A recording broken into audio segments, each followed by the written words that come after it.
What is going on, everyone? Today I'm going to show you how to use your transmission park override lever on your Jeep Grand Cherokee WK2. This will apply to any Grand Cherokee with the 8-speed transmission, which should be all 2014 on up Jeep Grand Cherokees. I'm not sure, they probably changed the location and the setup in the new L body style, but as long as you have a WK2, these steps should all be the same. So regardless if you have a 2014 with the different shifter, it doesn't really matter the shifter. What matters is this. Your armrest should look like this. You don't want to pull the first one up. You want to pull the second one up.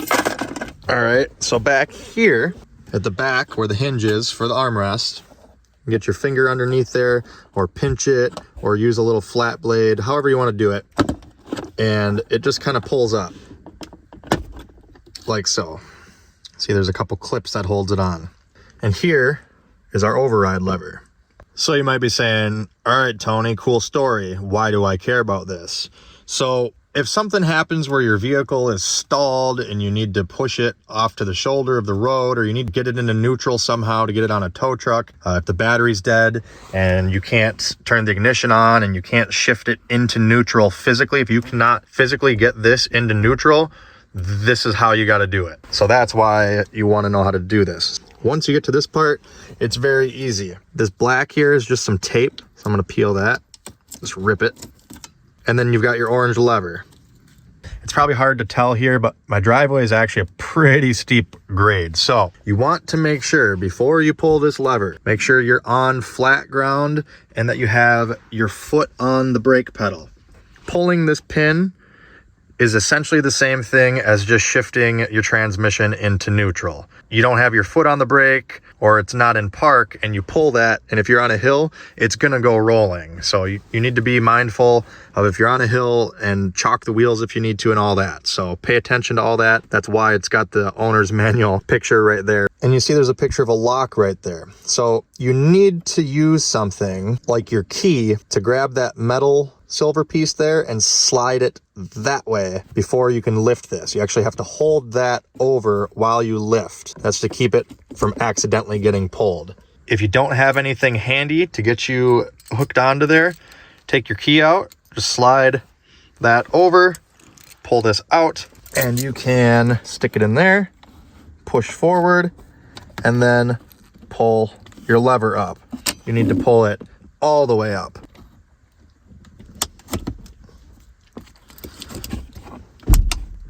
See that? You hear the clunk?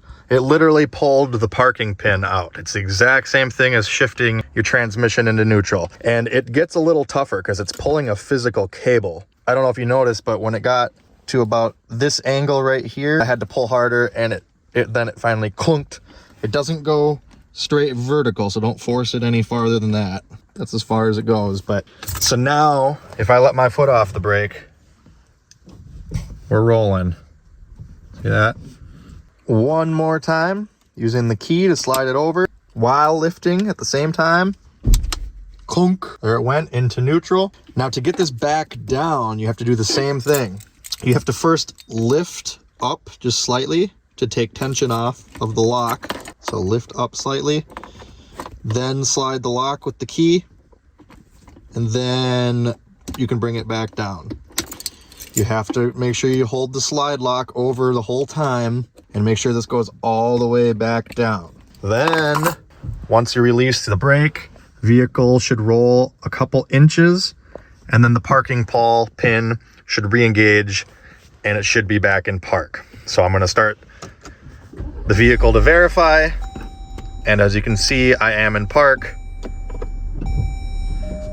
Everything works fine. I can move, goes back into park, no problems there. And I'm not going to tape this back up again, probably just tuck it under the felt or something over here. You don't want to tuck it in where the hinges are because you don't want to get hung up there, but I think I'm just going to tuck it in this gap. Now, of course, this is all much easier to do with two hands. I'm filming with my camera, so doing it with one hand, it probably looked like more of a struggle, but as long as you follow these directions, that'll allow you to get your transmission into neutral if for whatever reason you can't start the vehicle and physically shift it with the shifter. And make sure that none of this orange strap is covering this hole. Otherwise, when this tries to go down, it won't be able to go down because it'll be trying to puncture through that. So just make sure it's not in the way before you install this.